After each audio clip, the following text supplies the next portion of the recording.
All right, let's go fertilize. Do I get it?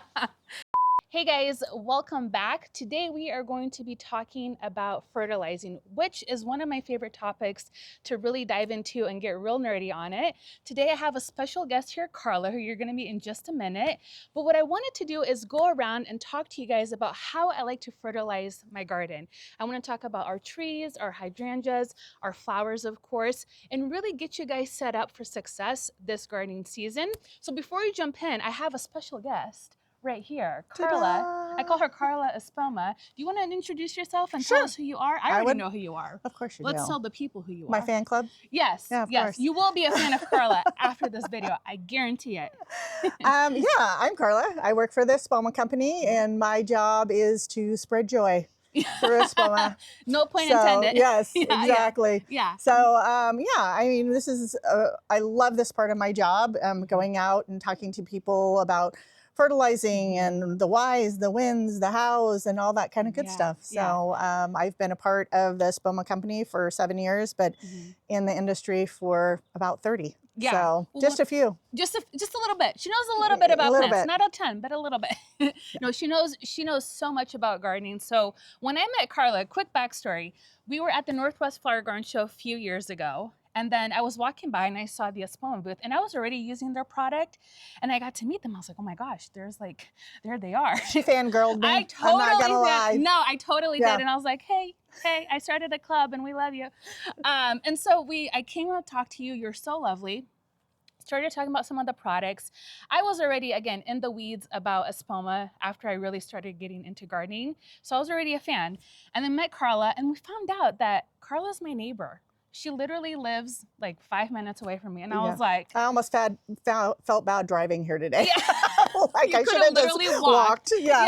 And I was like, well, this is kismet. This is meant to be. Absolutely. So we're going to get into it today. I want to start talking about organic fertilizing. I want to talk about what I like to use, and then I want to hear from you. Am I doing this right? Am I like, girl, let's get you figured out. I'm sure you're going to teach me a thing or two. Okay, so let's just jump into it. So here is my cart of joy. This is my little cart that I like to take around and bring all of my products, especially during spring fertilizing. It just makes it a lot easier. Now, I feel like this video should be called Espoma University.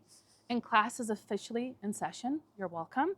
So I want to talk to you guys about 4 products that I really use, and then I want to get your feedback, Carla, to see if like, okay, does this work? Are you doing it right? Can we change it a little bit? How can we be more successful?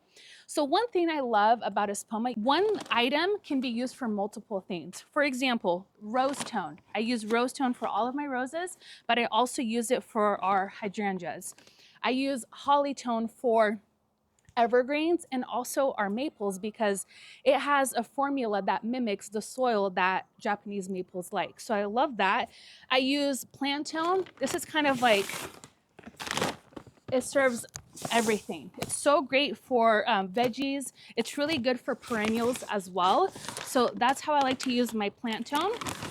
We have tree tone for our fruiting trees. Sometimes I'll use citrus tone for things like figs, but some of our ornamental trees, I'll also use just tree tone.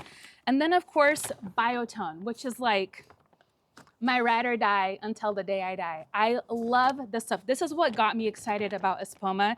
When you get down into the science of this, it's amazing. And when we first started gardening in this garden, the soil was garbage. It was terrible. Like it was clay. There's probably a lot of nutrients in it, but there wasn't anything helping it get released. So I sprinkle biotone all over my garden. I mean, I literally felt like a fairy skipping around, throwing it over my shoulder for good luck, throwing it in the air like fairy dust. It's the best. So you know, I always use biotone when I plant something new, but I also use it when things are struggling. So if I see something that I recently planted, say within like a year, and it's just struggling and just kind of looking a little I will come in with biotone because it will give it a good root boost. So that's how I like to use this product. So now, tell me, am I doing it right? You're doing it right. Okay, so that's it. Then we're done for the day. That's Thank right. you so much. Well, yeah. Thank you for letting me be here, everyone. So, yeah, you know, the way I look at it is, you know, we package the product in a way that makes it pretty darn easy. Okay. For the consumer. Mhm. You know, we put a big picture on it, tell you what, you know, what it's for, Mhm. you know, what plant grouping it is. A lot of times the question to me is like, wow, there's all these different, like, what do I do? And I Yeah. love the fact you pulled out Plantown because Yeah. it really is kind of the all-purpose, you know, direction. So we have different categories of plants that have specific needs. Right. So I say, you know, are your plants going to stick up their nose and go, ooh, give me flower tone? Or, I mean, mine do, they're trained. But for the most part, you know, what we've done is made specific plant foods for those groups of plants. So really, they're just going to be the best that they can ever be. Right. But yes, there are a few ones that are interchangeable. I have a lot of, as you know, I have a lot of shade. Yeah. So, you know, most of my plants are very much foliage driven, not necessarily flower driven. Okay. And so I use plant tone a lot Okay. in those situations, just where it's like, I don't necessarily, I'm not driving a lot of flowers. So I Right. don't have a need necessarily for a rose tone or a flower tone or something like that. Sure. But you know, so the division here then is soil pH, and you touched on that with like your holly tone or, you know, think something like that that needs something that's a little bit more acidic. Your groupings of, you know, hydrangeas, depending on where they want to be, or things like blueberries or evergreens and things like that. So that's going to need a different plant food altogether. So we're going to notice difference from the MPK, the 3 numbers, and then get down into those secondary nutrients, and then we're going to have more sulfur. Okay. Biotone, yes. I mean, I call it magic in a bag. Yeah. Magic powder, fairy dust. If you know, magic, you know. magic in a bag. So you're going to use that when you're planting, transplanting, making sure your plants are just getting everything they need when they're starting out. So the place that most people are going to see success and failure is when they plant. That plant is coming from a spot where it's all warm and cozy and comfortable, and it's going to go into its new environment, and we want it to adapt to that environment as fast as it can by putting on new roots, by giving it the food it needs organically, but also altering the soil conditions that it's in with the microbes that we put in the bag. Okay, so I love that. So a lot of good probiotics, if you think about some of the elements that are in like biotone and some of the other tones. Beneficial microbes. Yeah, a lot of them, a lot of them. The other thing is with the perennials, I mentioned that I like to use plant tone. You guys know I'm very flower heavy in my garden. So anytime I can, I will use flower tone for anything that's flowering. And now here's the thing, a little secret. I also like to use it on our dahlias. I constantly get questions. How are your dahlias so beautiful? And I'm gonna give you my like 3 little secrets on how I like to do that. And we'll go to the back and I'll show you guys our dahlia beds. But these are kind of like my ride or die people here. This is what helps my garden really thrive. When you think about fertilizing, it's kind of like a supplement to your plants, and it's a necessary supplement because you can plant them in the right conditions, you can give them water, but sometimes they just need a boost, and that help. That's why I'm such a firm believer in fertilizing, and I just get really excited about it. So yeah, because you know, we hear a lot about the soil, your soil health, you know, doing right by our environment, you know, with what we do. So, you know, we've spent a lot of time not only just putting a specific, you know, MPK, a fertilizer together for those plants, but we then go in and put a big microbe package in those. So microbes are also helping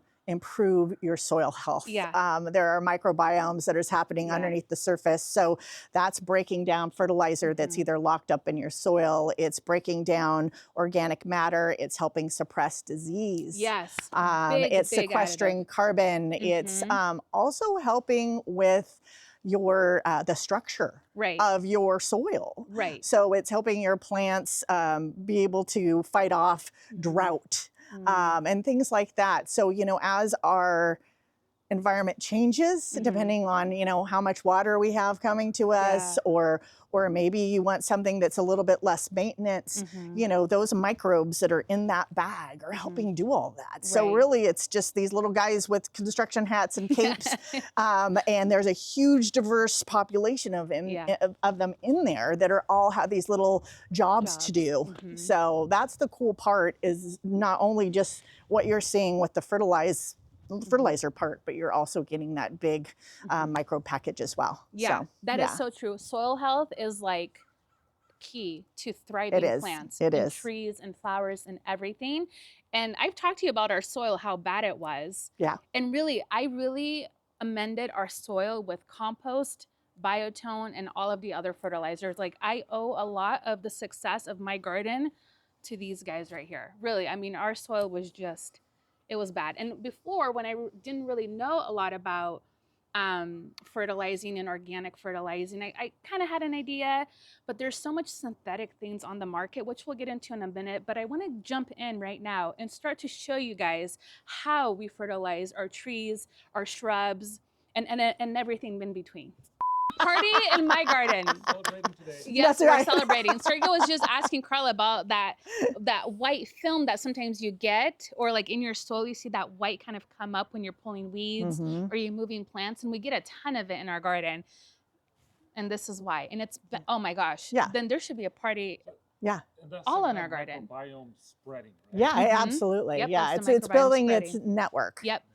So, That's awesome. Yeah. Soil health is so cool. Yeah, it is. Love it. Love it. All right. Getting nerdy. We're getting real nerdy real quick. All right, let's go ahead and let's go fertilize some new trees that we planted at the end of last year. So here are some of the dogwoods that we planted last year.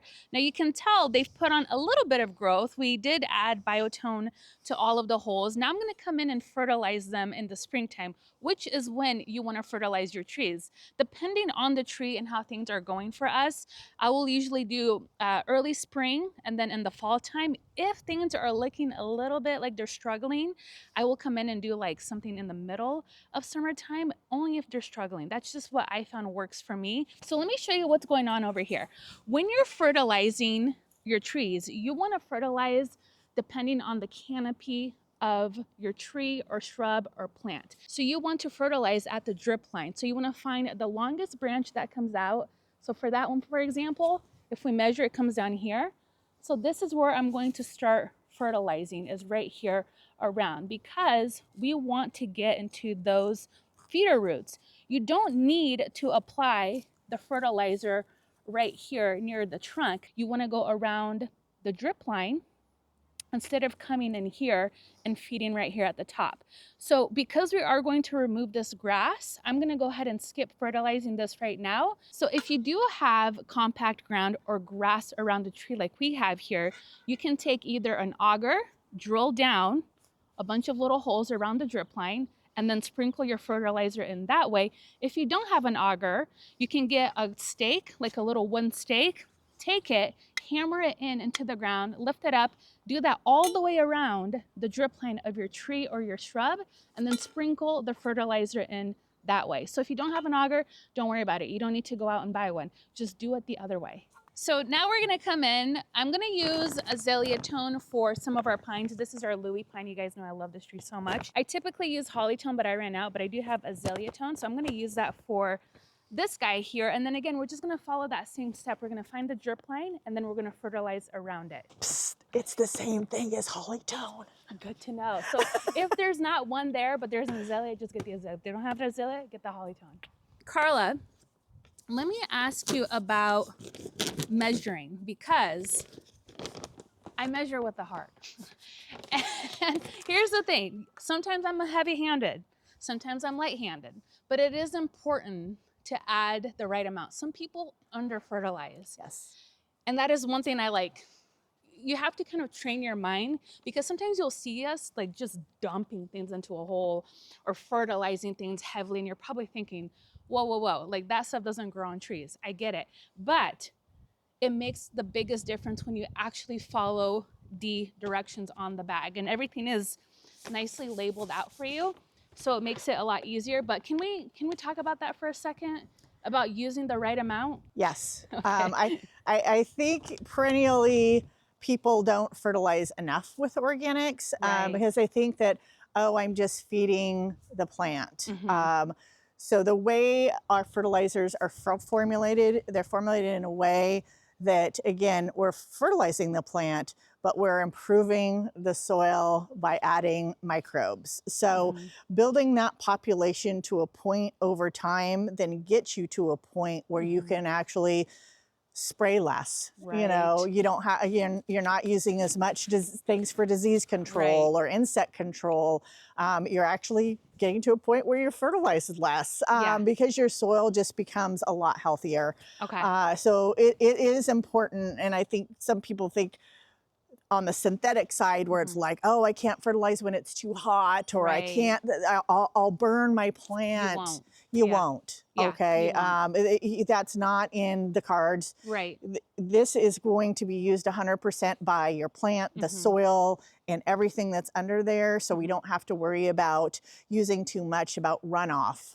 So our streams and our waterways, we don't have to worry about, again, burning our plants because there's nothing in there that's going to get hot or have any type of salt buildup. So again, everything in the bag is in one way or another just nutrition for your plant in the soil. And I love that. With the Louis, it doesn't come out too far. So what I'm going to do is come in with my hori, and you can use a shovel. But this soil is actually, I don't even need anything because it's so good. Now, one thing I wanted to ask you, Carla, do you recommend us working it into the soil, or can we surface sow our fertilizer? What is best practice? Best practice is to work it into the top 2 to 3 inches of your soil. Accessibility reasons, you know, it'll get to your plant quicker. It'll keep other little guys that like your fertilizer. The kitties? Or whatever else, wildlife that decides that it likes it as well, because we all know the plants love it, but sometimes, you have some wildlife that likes it just as well. I sure do. So I like to fertilize before we bring in our mulch, because every year we've been bringing in compost as mulch as we continuously try to build our soil. We're at the point now where I can brag about my soil, so I don't need a ton of compost like we were doing before.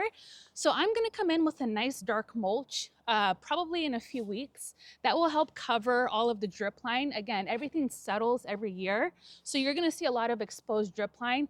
That's fine. I come in every spring, sometimes in the fall time, fresh mulch. It makes everything look beautiful, but it's nice to get this done now. That way you're not having to move that mulch, because you don't want to mess it up, because once you lay it down, it just looks really beautiful. Of course, you don't have to, you just move it aside, but this way I can get messy now and then have everything pretty and clean for the rest of the gardening season. And we got my supervisor here. We're gonna start fertilizing our hydrangeas. The Spoma supervisor. Now every time I fertilize, I'm gonna be like, Carla. Like the angel and the devil on your shoulder. Carla, we planted these panicle hydrangeas here just this last year, and it's made such a big difference in this area. Now with panicles, I like to use rose tone.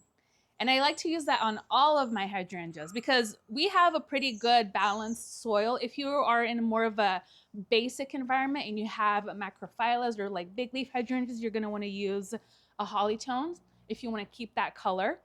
But for us, we don't really have that problem because again, we're just growing panicles over here. Now our neighbor, they have a couple of big leaf hydrangeas that I've given them. And every year I go over there because I just like to do it for them. I will add a little bit of holly tone to their hydrangeas. It really makes that blue pop. We actually do have a spot in our garden that I wanna add them in because there's nothing more like cottagey than a beautiful blue hydrangea. Like, I think that's just so luxurious and like very like Hamptons. So I want to bring that a little bit into our garden. So you're going to see some of those hydrangeas in our garden. But I use rose tone. What do you think about that? I love that for you. Okay. Because we were talking about that. She's like, oh, you use rose tone. I'm like, this is my main girl for all of the hydrangeas. I can see it. And the reason being is, you touched on a few points. I mean, these are panicle hydrangeas. And so, we're not trying to deepen a color. We're not trying to worry about any of that, and how if they've been, washed out. Here, we're already in an environment where it's acidic. We're in the Pacific Northwest.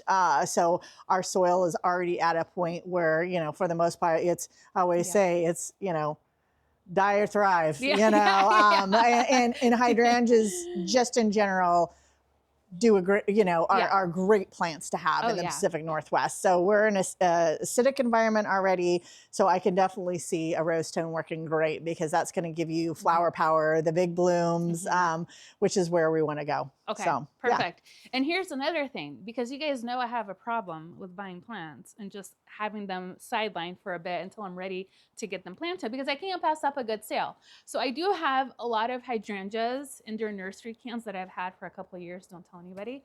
But I come in every spring and either like midsummer and I give them rose tone just in the actual container, and I keep them watered and they thrive. It works. And I will tell you, yeah, I love that. And being a huge container gardening myself, it's probably the biggest topic I talk to people about is that the soil in your pots, you know, whether it be a nursery pot, just waiting, hanging out, being ready to plant it, or it's an actual planted pot, your soil nutrients are washed out the drain hole super quick. So your soil in that pot becomes sterile. Where it's really, there's no nutrients left. So by taking either, you know, a tone or our liquids or something like that and using it, again, with that big beneficial package, you're rejudging the soil. It's my really techie word that I use. You're really just adding all the living beings right back into your soil that's been depleted. So yeah, that is a great tip. Yeah, and I was gonna say that, like when you started talking about it, I was like, yes. Really excited, because remember, the only nutrients those plants are gonna have in your containers are the ones that you're giving it. They can't find nutrients in your soil. So you, like, they're relying on you as their mother or father or parent to take care of them. So you have to fertilize your containers more so than you do anything that's actually in the ground. That goes for your trees, your annuals. We know annuals thrive when they're fertilized on a weekly basis. Any sort of hydrangeas, shrubs, perennials, anything you have in your container. I always start out with a biotone, and then I supplement like every month with whatever that plant needs in those containers. And that's how I keep our containers looking beautiful all year round. And even though it is a little bit early to start fertilizing, the good thing is we're getting this done now. That way, once everything starts putting on growth, the nutrients are going to be there and ready for when your plants start growing. So don't think it's too early to start. Unless you have snow, then you might want to wait. But other than that, that's all there is to it. So the next tree that I'm going to fertilize is our Shishigashira Japanese maple. So this gives you a good visual representation of the drip line and how we just need to come in and work that in. Now you can see I have roses all the way around, and I got pretty close to the roses. You guys might be thinking you don't need to fertilize the roses now because we just gave it a bunch of azalea tone around it, but you think differently, or we think differently. Can you tell me why? Yeah, because the makeup of the fertilizer for the Shishigashira, which honestly my favorite, isn't it? It's one of my favorite Japanese maples ever. Is that it's an acid food, and it's also a little higher in nitrogen, and you know it's bits and pieces of that formulation again made for this plant. Roses are just a little bit different, so their needs are a little bit different. So if they want to live their best life, we're going to give them rose food, right? There you go. So more flower power for our roses. So I will still come in and bring in a little bit of rose tone around each one of these. We're finally here. This is our new baby Vanderwolf. Love this tree so much. We're so cute together.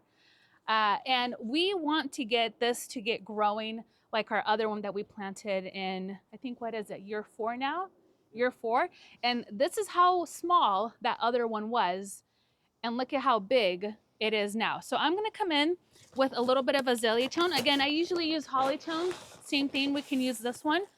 And this is what I also like to use on our magnolia, which, if you guys know, I love a Vanderwolf, but magnolia is my favorite tree. And so I take care of my girl every year. And she was also really tiny when we planted her. And now she is living her best life. So here is my other Vanderwolf. This is my baby right here. I love this tree so much. Now with bigger established trees, this one has been in the ground for 4 years. We kind of back off on fertilizing. I usually come in once a year, even with these bigger trees, and give them a really good feed. You can also skip a year, so do it every other year if your tree doesn't really need it. And they'll tell you if they need something or not. They're pretty good about letting you know, hey, I'm happy, or hey, no, I'm not. So if you are gonna do it every other year, you wanna make sure that you give them a heavy feed. And with bigger trees, because their roots tend to go down deeper, this is where I would come in and do the stake or auger method, where we're gonna make holes all the way around the drip line and then put in our fertilizer there. So that's just one thing to keep in mind if you have bigger trees in your garden. So one thing I wanted to talk about real quick is our dahlia beds. Now you are going to see that a lot of them are still here because we live here in zone 8B and we can overwinter ours in the ground. I was planning on digging them all up, but I left them to experiment and they look great.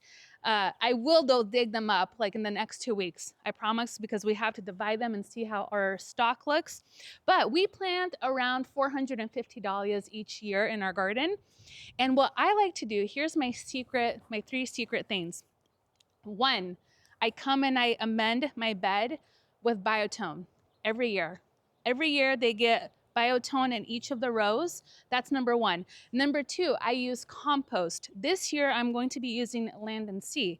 I cannot wait to see how they're going to do with this compost. And number 3 is flower tone. I'll either use the liquid version. This year I plan on using the granular and going to come in probably about a month or maybe a month and a half after I get them planted. I'm gonna come in with flower tone and sprinkle that all over my beds, and I wanna see how they're going to do and how they're going to react. But I always get asked, how are your dahlias so full, so lush, so big, so beautiful? I don't overdo it with the fertilizer. I do fertilize once a month when they start growing, but that key moment is to get them started with all of the good stuff. Again, biotone for sure, and a good compost. All right, I am going to fertilize our little peach tree here. I like to use citrus tone, but I ran out. So I'm gonna be using tree tone, which is just fine for this tree. And again, this is in a container, so I'm going to come in a few times and fertilize this just to make sure we're giving it all of the nutrients that it needs. That way it can give me fruit back. So don't be shy about fertilizing your trees in containers.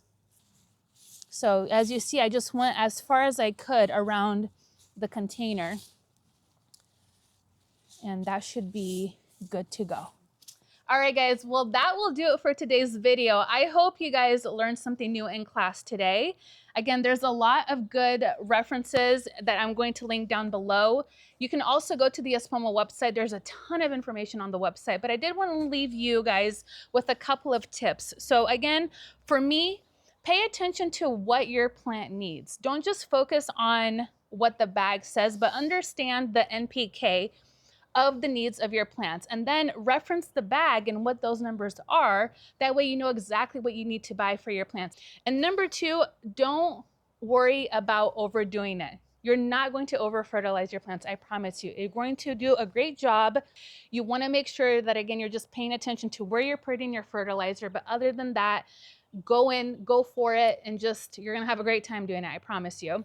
What about you, Carla? What are your tips for us gardeners to be successful in fertilizing? I love you asked me that after yours because you stole one of mine. Oh, So did now I? I feel like I need to like revamp. No, just kidding. Some great tips. Number 1, yes, go in there, take care of your plant, make sure you look at its needs. But again, use organic. Yeah. Adding organic matter is the most important thing and the best thing that you can do for your plants in your soil.